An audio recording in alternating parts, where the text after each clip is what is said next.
Welcome to the What is Stoicism podcast. The Stoics drew immense inspiration from Socrates, the philosopher often credited with laying the foundations of Western philosophy. Although Socrates never wrote down his teachings, we inherit his wisdom through the dialogues recorded by his students, such as Plato and Xenophon. In Xenophon's Memorabilia, Socrates questions a young man named Euthydemus about what's truly good and bad. At first, Euthydemus answers confidently, health is good, sickness is bad, and the causes of each, like diet and habits, must also be good or bad. But Socrates pushes him further. Are health and sickness always good or always bad? Consider, Socrates says, a disastrous military campaign or a fatal voyage. The able-bodied men who depart may perish, while those too sick or weak to go remain safe at home. In this case, health is no blessing, and sickness proves to be a protection. The point Socrates drives home is that things like wealth, health, or even reputation are not inherently good or bad. Their value depends on how they're used and the circumstances in which they arise. What we call goods can sometimes harm us, and what we call evils can sometimes save us. Massimo Pigliucci, reflecting on this lesson in The Quest for Character, puts it plainly. What we instinctively call good, like health, wealth, fame, or evil, poverty, sickness, obscurity, is actually morally neutral. Their true worth is determined by how we handle them. That's why, for Socrates, the only real good is wisdom, and the only real evil is the lack of it. Wisdom allows us to make good use of externals, whether favourable or unfavourable. The Stoics took this lesson to heart. They maintained that we should not label externals as good or bad, since they depend on factors beyond our control and can be taken from us at any time. Externals are the playthings of fortune, unreliable and impermanent. The only true good is virtue, the cultivation of wisdom, courage, justice, and temperance, because virtue belongs entirely to us. It can't be stripped away by circumstance. It's within our power to develop, and it directs us to use externals rightly, without becoming enslaved to them.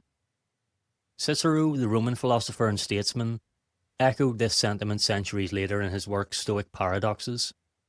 He dismisses the glittering things people chase, wealth, luxurious homes, high office and other pleasures, as unworthy of pursuit. Far from satisfying desire, he observes, such things only inflame it. Those who possess them live in fear of losing them, tortured by their cravings. Cicero argues that these so-called goods can't be truly good, since corrupt and vicious people may possess them, while noble and virtuous people may lack them. If something can belong to both the wicked and the good, its value is conditional at best. Money, for example, is useful when used wisely, but destructive when misused. Its moral character depends not on itself, but on the person who wields it. To illustrate the Stoic attitude toward what is good, Cicero recounts a story about Bias of Priene, one of the 7 sages of Greece. When Bias's city was captured, and people fled with their belongings, someone advised him to do the same. Bias replied, "I am doing so, for I already carry all my possessions with me." By this he meant that he did not mistake external goods for true goods. His virtue and wisdom were his possessions, carried within and impervious to fortune. Cicero concludes that virtue alone is truly good. Virtue manifests in what is done rightly, honestly, and with integrity. Virtue isn't an ornament or a possession, but a way of living, made visible through daily actions. And as Cicero notes, it's best illustrated not by abstract arguments, but by the deeds of great men and women. Examples that inspire others to cultivate their own virtues. Acts of justice inspire justice. Courageous deeds inspire courage. And the same is true for wisdom and temperance. This echoes Socrates' claim, externals are morally neutral. Wisdom is the true good. For Cicero, Bias embodied this principle by showing that possessions were unnecessary for flourishing. For the Stoics, the message was clear. What we carry within us, our wisdom and virtue, is all we ever truly own. Seen in this light, externals become tools rather than treasures. Wealth can build hospitals or corrupt governments. Health can strengthen our ability to serve others or tempt us into arrogance. Fame can amplify wisdom or spread folly. The deciding factor is virtue. Wisdom teaches us how to use what fortune provides. Justice directs us to use it fairly. Courage enables us to use it in difficult circumstances. Temperance restrains us from abusing it. The Stoic view unites Socrates' insight with Cicero's reflection. Externals are neither good nor bad. Virtue alone is the unshakeable good. And unlike wealth or health, which are fleeting, virtue is always available to us.